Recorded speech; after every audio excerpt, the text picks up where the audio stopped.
I've had to have a bubble in the shot. Good afternoon, folks. Afternoon.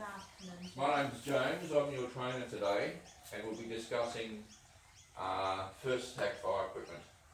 In this session, we're going to be dealing with fire extinguishers. Have any of you used a fire extinguisher before? Matt? Yes. In what situation did you? In our company training, we've been trained with different types of flammable liquid or different situations. What fire extinguisher to use? So you talked about classes and hazards? Yeah. Excellent. Do you remember what types of fire extinguishers you used? There's the powder-based ones, and then there's obviously the ones that extinguish the oxygen in the air. Yep. And then there'll be the liquid versions.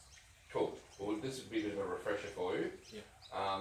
So, anybody else has had experiences with fire or extinguishers? Cool. Well, let's start from scratch. So, we're going to start with talking about hazards.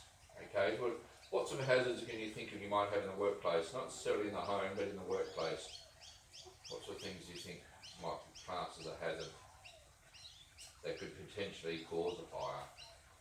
Just to narrow it down a bit more, rather than thinking about forklifts and that sort of thing. But so gas leaks. yeah, good. Gas, electricity. Exposed wires.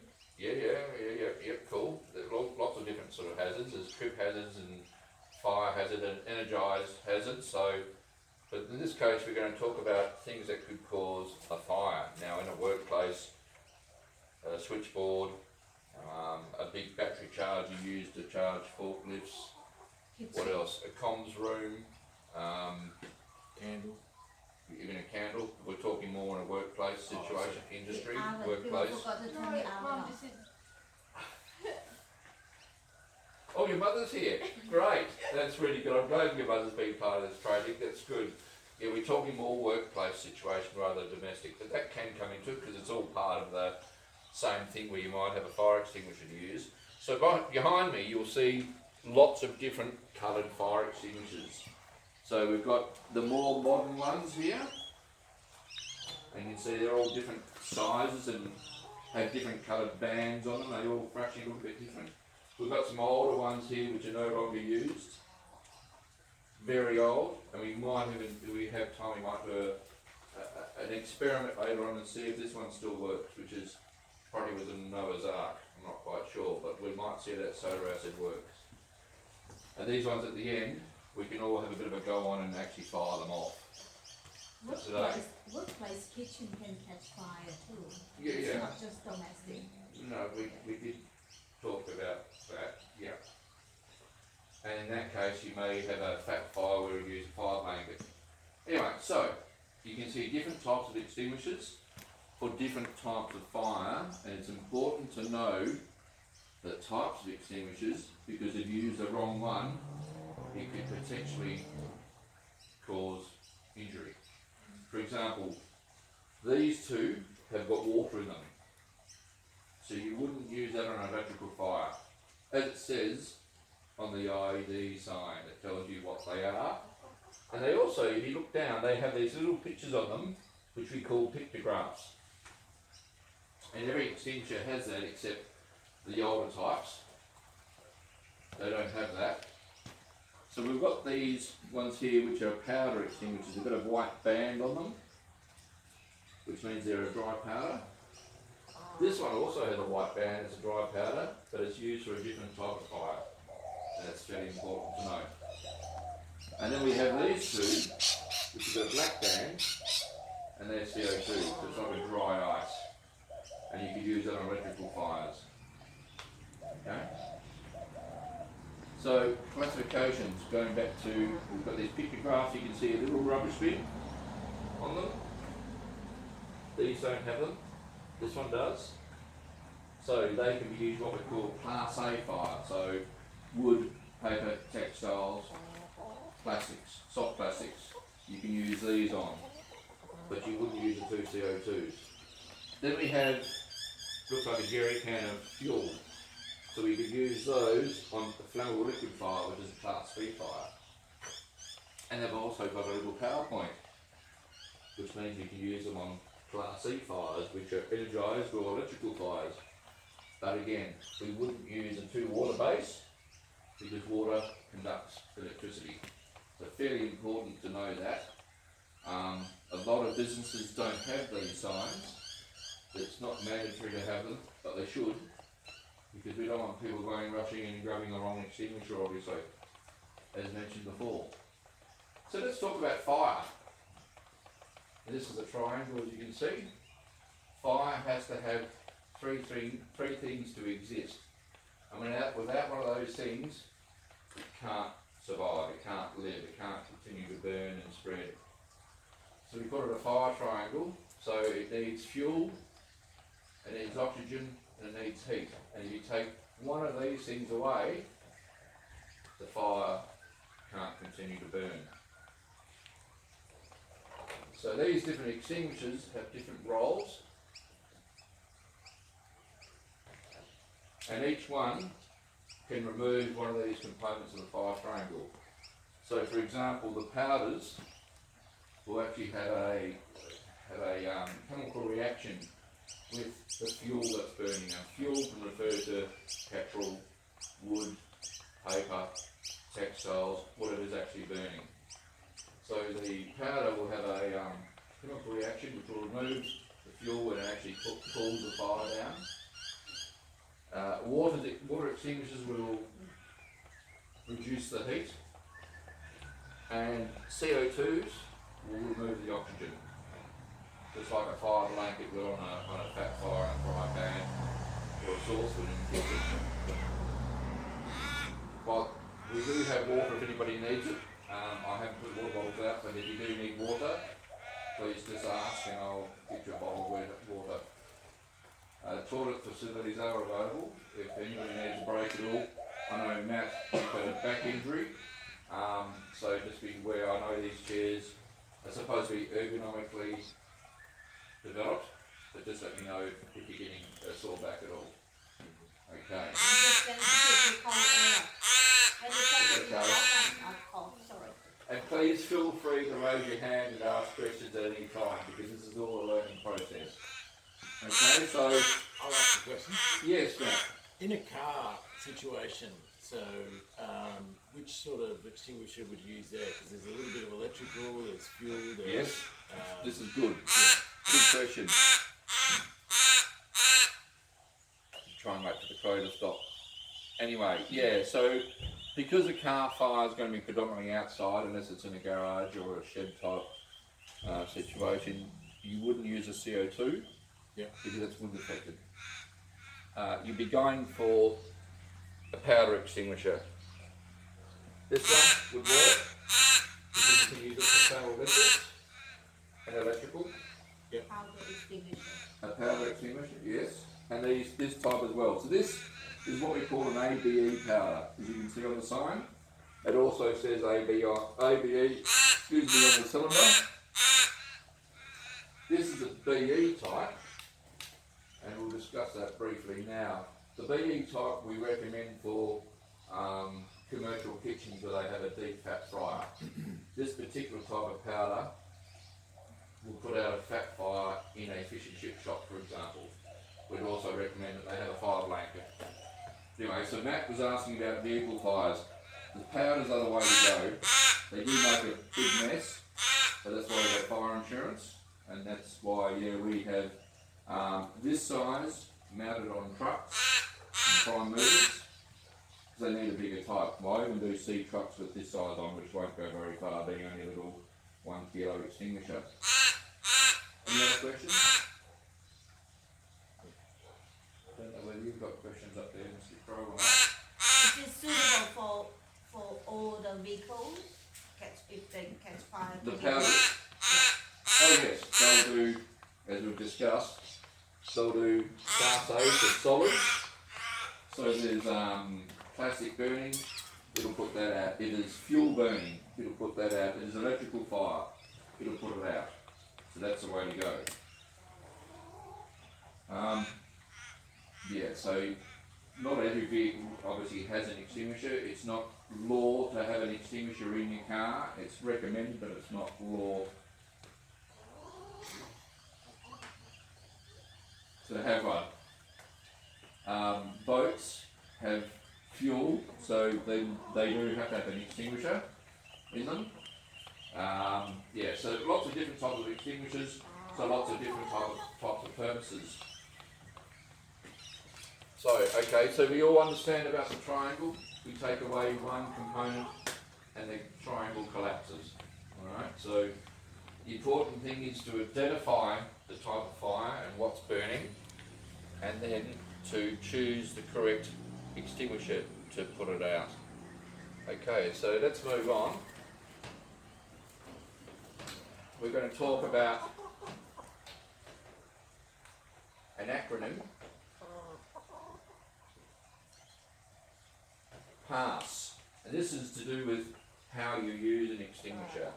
So P stands for pull, the A stands for aim, the S stands for squeeze, and the last S stands for sweep. So using a fire extinguisher,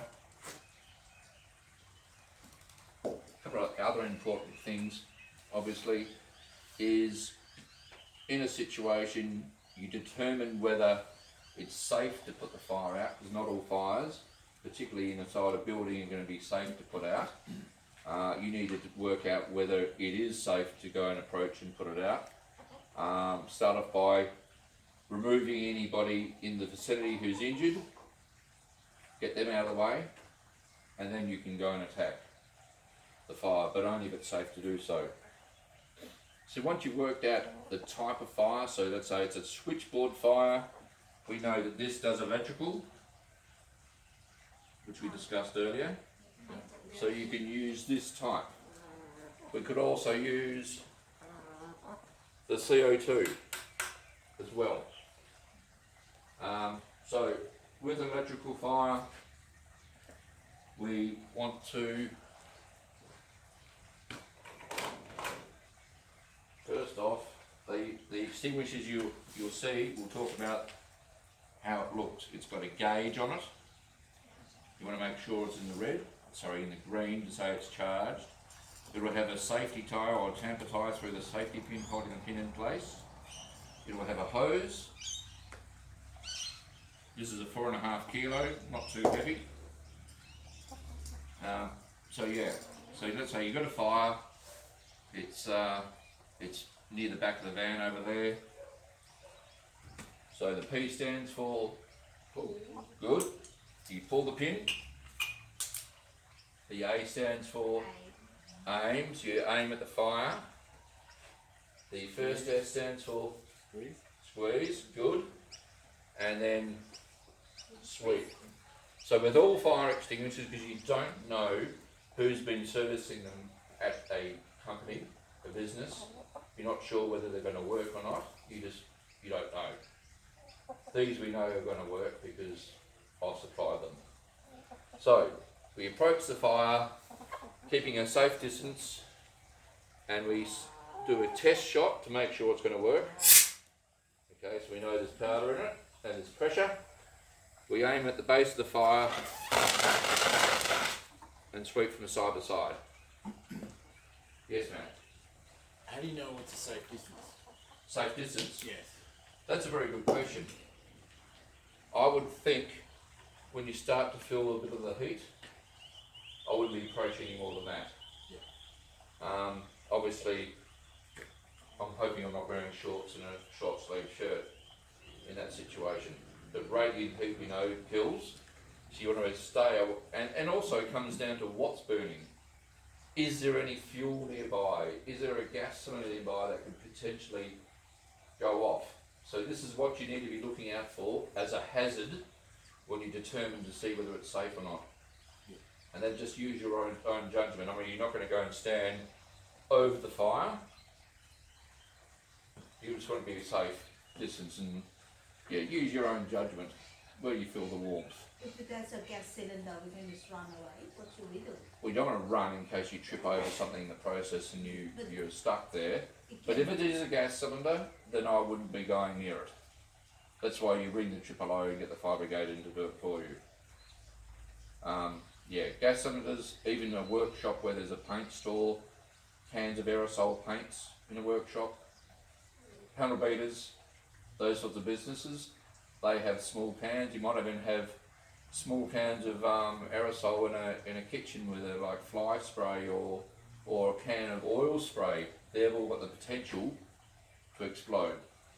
So this is why you need to be really wary of your hazards around you and whether you actually think it's safe to go in. Okay, any questions that are going along?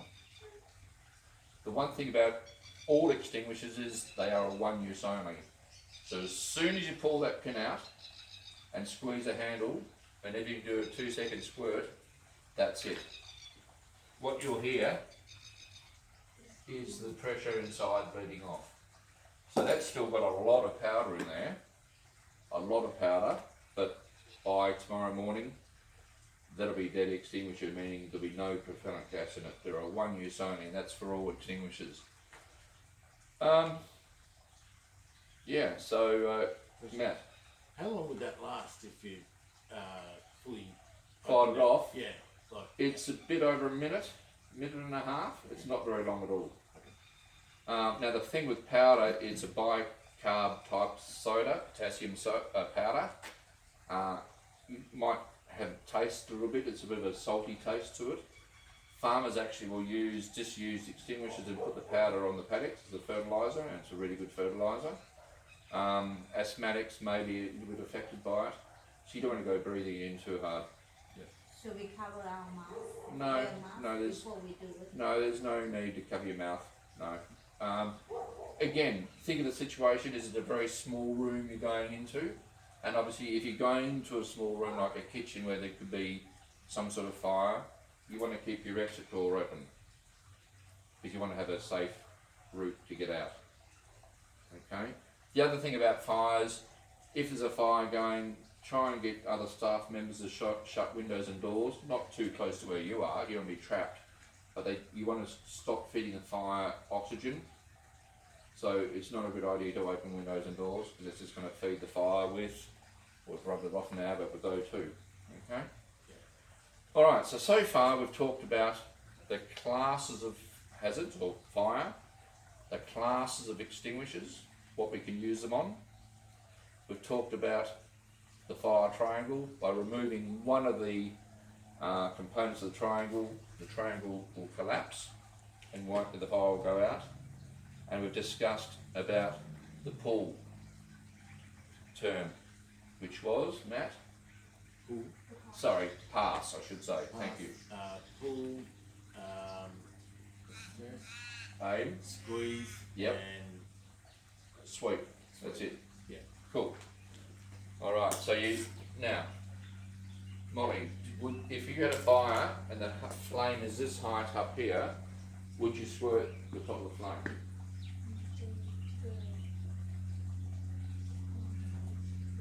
Yeah, aim at the base of the fire, okay? And you could use a whole extinguisher on it. Now, let's say the fire's out, do you then instantly go and hang the extinguisher back up in the bracket for next time? No. You tell your supervisor, the warehouse manager or whoever's and they will obviously organise the service providers to come down and refill or renew the extinguisher. I come across a lot of cases where people will do a little bit of a squirt and then go and hang it back on the bracket. So I come on to do the service and go, oh, we've got an empty extinguisher. And I'll go and talk to the contact on site and they go, oh, have you? So one of the staff has actually used it, and that's fine, that's what they're for. But unfortunately they've gone and hung the extinguisher back up. And as I said before, they're a one use only. So if somebody went and grabbed that extinguisher again for another fire, they're wasting time, squeezing the trigger, nothing in it. Meanwhile, the fire's getting bigger and bigger. They then have to go and find another extinguisher, which is taking time. Okay? So, the procedure to follow is if you use an extinguisher, even if it's a 2-second squirt, then report it, and then it can be followed up and replaced.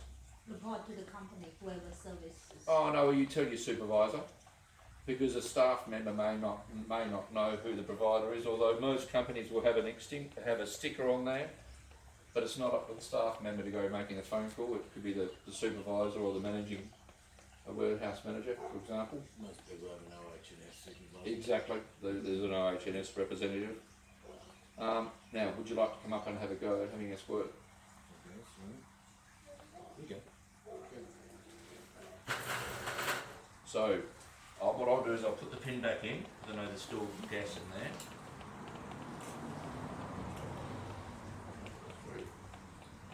I'm trying to avoid using too many at once.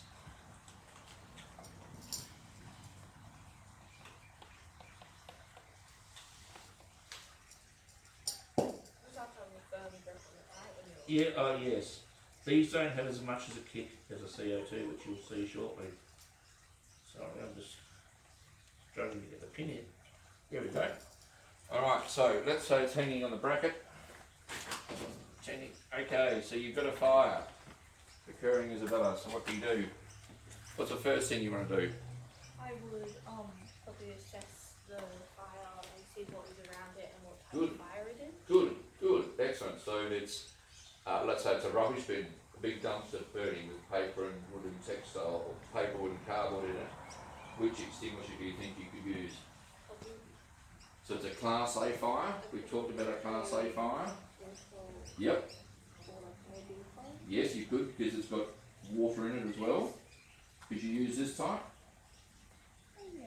You could use this type, because this is good for wood and textiles, and actually shows you a rubbish bin as part of the picture. Okay, so it's a rubbish bin fire. You worked out you can use a powder. So do you then want to make sure that it's safe? Okay. Yes, what's around it. Yeah, and make sure your colleagues at work are safe. Yeah. So then you grab the extinguisher, lift it off the bracket, you're right with that, and walk, put it on the ground first. That's it. Pull the pin out without squeezing the trigger. Don't squeeze the trigger while you're pulling. That's it. You're right. That's it. Now remember the next word was? Good. So you want to grab. Just be careful picking up. You don't squeeze the trigger while the handle, I should say, while it's the hose is pointing down. You okay with the weight of that? Now don't squirt. The other learners. A quick test squirt at the ground. That's it. That's enough. And then approach the fire. Try not to squirt in directly in the back of the van. I'll actually shut the door. Okay, so just walk up and do a bit more of a squirt. Cool, sweep from side to side. Excellent, good. Well done, and release the handle. Good stuff. Okay, would anybody else like to have a go? Well, we might use a CO2 this time. Make it a bit more interesting. So the CO2, they come in two sizes, well 3 sizes. This is a 2 kilo, we have a 3.5 kilo. I don't think I've got a 5 kilo with me today. These are both 3.5 kilos, so they are CO2 gas. It comes out as a dry ice. They're also good for getting a beer can cold on a Friday afternoon, but I didn't tell you that. So, CO2s. You can see the sign, they're good for electrical, paint, oil and other flammable liquids. I wouldn't recommend using one in a kitchen situation with hot cooking oil and animal fats burning because they are so powerful. It could potentially spread the fire and blow the burning food or oil across the bench. So this is a CO2. So again, it's the same principle. Let's say if it's a rubbish bin, you couldn't use this, as we've already discussed. But if it's a car on fire, yes, you could, but the wind can affect it, being a gas. If it's a switchboard fire or a data room in a building, yes, or a computer fire, yes. So they look a bit different. They've got this big horn on the end. So again, we assess the fire. We see it's a switchboard. We know we can put it out. A lot of switchboards have a wooden frame around them, and I see this in shops. They all have like a little switchboard at the front of the business, and that's where you'll see a small extinguisher nearby an ABE, because that will put out the electrical fire, but also put out the burning wood around it. This won't. This will only put out the electrical fire. So once the wood frame is caught, this won't do the job. So let's just say it's a computer fire, you're going to put it out. So again, we pull, we aim, and as I approach, I do a test squirt. You can see that little white droplets there. That's ice, like a dry ice. And as you approach the fire, squeeze and sweep. And that will both smother fire and cool it down. So it gets rid of two part of the triangle. Exactly, that's right. So it removes two sides of the triangle. Good, well done. And again, once you've used it, the other thing I did mention before, I might have mentioned, and remind me if I did, you stand back, but do you leave the room where the fire is and go away even though you think it's out? Because what can happen is it can get going again. So you want to make really sure that it's out. So you stay at a safe distance. If you used all the extinguisher up, you use an offsider to go and get you another one. So you're actually not leaving the fire unattended. And the other thing I should say is you never turn your back on a fire. Alright? Always keep both eyes on it. Any questions at all? So the CO2 is designed to diminish the oxygen part of the triangle. And, Yes. Because it's not connected by a liquid, it's especially important in electrical. Yes, exactly, Matt, that's right. When I worked on ships and I had to go and service CO2 bottles, there big 120 kilo bottles of CO2 hooked up to an engine room. So you pull the pin or push a button and it dumps all 300 cylinders depending on the size of the room, whether it's a cargo hold or the engine room or both. And it's exactly the same gas as that. And you don't want to be in a confined space when that goes off, because it potentially, highly likely, will kill you. Because it literally takes away all the oxygen. So if I was lying on the floor down there with that cloud of CO2 around me, I won't be able to breathe. It takes away all oxygen, so it's up. There's nothing. So you have to be really careful. Confined space. Again, look at the hazards. Determine whether it's safe to go in there. Leave a door open so you can get out. If it's not safe, just what? If it's not safe, you don't even attempt. As we said earlier, I'll call it self-preservation. Okay, save yourself. Insurance will deal with the fire. I mean, if the whole building burns down, you can replace buildings, you can replace data, you can replace computers, but you can't replace lives. And this is where too many people go in, not necessarily trying to be the hero, but they go in thinking, oh, I can save this, and no. Okay? Any questions at all? Alright. I'm not going to set any more extinguishers off for the time being. So let's say we're out, we've got some wood burning here. It's a bit damp, unfortunately, so I can't get it going. So what sort of extinguisher will we use on that? Water, yep. Foam, powder. And even CO2? No. No CO2, as we discussed. CO2 won't do wood, textile, paper, cardboard. And if you're not sure, you just simply look at the stickers, the pictographs. And that booklet I've given you will show that. It's actually got some questions in the back that you're welcome to fill in. Excuse me, at some time. And any feedback, how you think today's gone, I'd love to hear, whether I've spoken too quickly or rushed it or haven't explained myself. But that's basically covered hazards, classes, classifications of extinguishers, what you can use it on, and how you can actually use an extinguisher. Yep, Matt. The CO2, why wouldn't you be able to use it on a grass fire or wood fire? Just Well, because you're outside. Yeah. Wind can affect it. always It- supplement. Yeah, flame. and it just Lower isn't. CO2. It isn't designed for what we call solid fires or Class A carbonaceous fires. Isn't. It may have a limited use, as you can see in the booklet here. There's actually a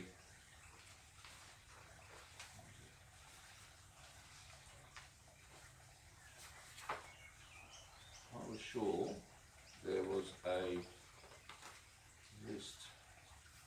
There it is. Okay, so you can see the fire triangle. Yeah. It's got the pass, and then it's got an extinguisher chart. It's getting quite dark now, so I don't want to strain your eyes. We've got water, CO2, powder, foam, wet chemical, and vaporising liquid. Don't worry about those bottom two. I haven't got one out here to display. You've actually got a wet chemical in the van. And it shows you what you can use it on. It's got the classes of fire across the top, A, B, C, D, E, F. And where there's a green tick, it means that's where you can use it.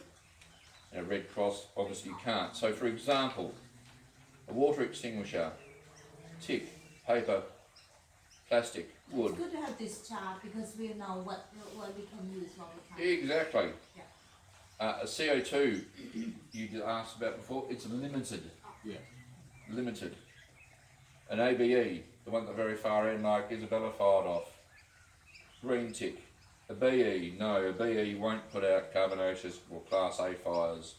A foam will because it's water based. Wet chemical will because it's water based. Vaporising liquid, yes, we don't come across them very often. Yeah, so that is actually quite a good chart. It helps explain what you can and can't use them on. Okay, so the next session, we've covered the session on extinguishers. The next session, we're not going to do now, but yes, okay, sorry. Sorry, what's the difference between an AB and an AB? Okay. Discussed it a bit earlier, this is these two. It can be quite confusing because they really do look the same. They've got the white band, yes, they have the white band. They have the same looking hose, same design, same hose, same pin. But you'll notice this has only got three pictographs, green ones, and this has got two. And you have to read it pretty hard to see the BE sign. So the difference being, the powder, chemical in the powder, won't put out Class A fires, so wood, paper, cardboard, textiles, it just won't. And you can see it on the chart there, it won't. So these are designed